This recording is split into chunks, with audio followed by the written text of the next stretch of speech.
They say nowhere is safe until everywhere is safe. It is a reference to the challenges faced by women worldwide, in schools, in colleges, on the streets, even within their own home.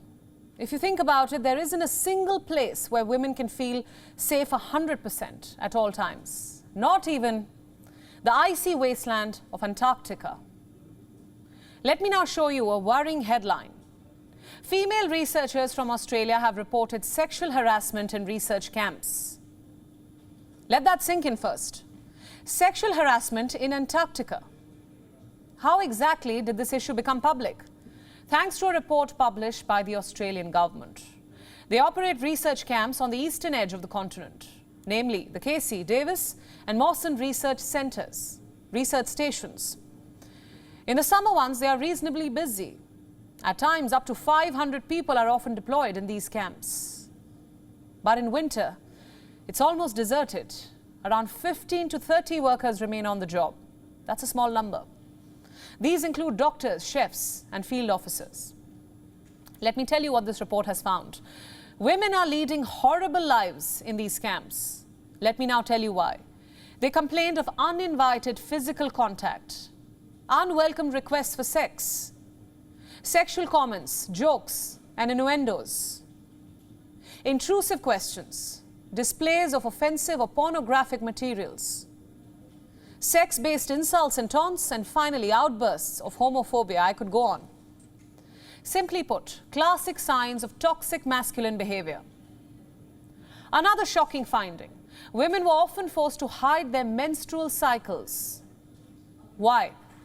One reason. Tampons and sanitary pads are limited. And second, and much worse, male judgment. The women say menstruation is not considered an important operational concern. So what do? They conceal it to fit in with the cultural norms on base.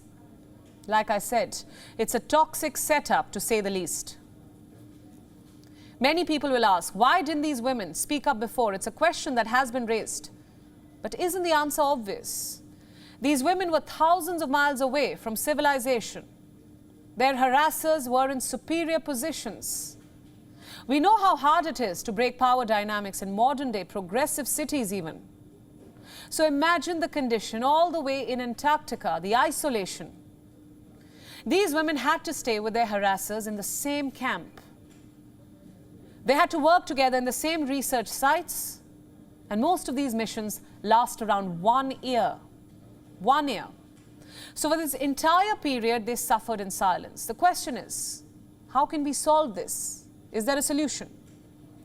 The professor who wrote this report has a radical solution. Listen to this. I'm quoting.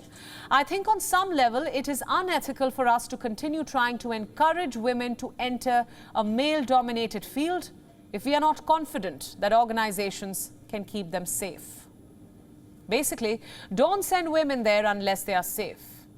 I know it seems like a logical, fair point, but think about the lost opportunity, the injustice of it all. Antarctica is a scientific goldmine for researchers.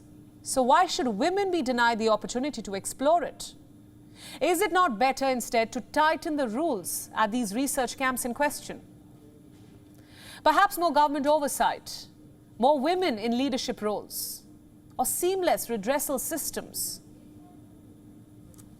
You would think this report in Australia is a one-off. Well, think again.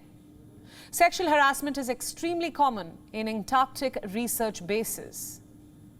Earlier this year, the National Science Foundation, or the NSF, commissioned a report.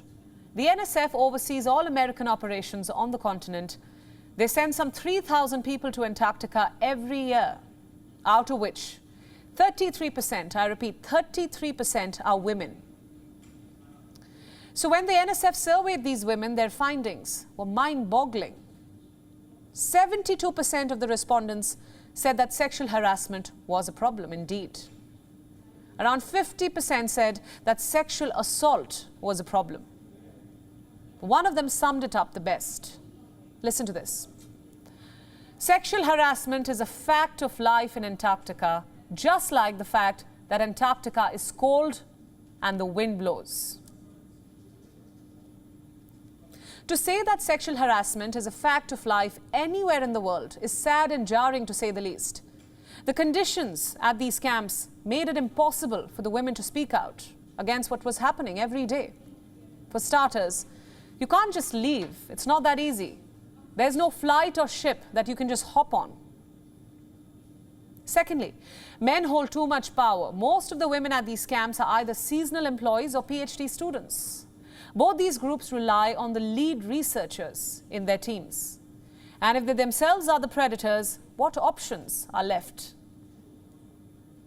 In Australia's case, the Environment Minister has taken note of this report. She has promised zero tolerance to sexual harassment. In the United States, many of these cases have been taken up by the Justice Department. But certainly, more needs to be done. It's not just about justice after the act. It's about preventing the act in the first place. Toxic behavior like this cannot and should not be normalized anywhere. And I know this story is almost like a clickbait, but it reveals the true extent of sexual harassment in our society. It's bad enough in cities and towns. Just imagine what it's like when it happens all the way in Antarctica, a wilderness with no laws and no police officers, almost like a free pass for sexual predators. WION World is now available in your country. Download the app now and get all the news updates on the move.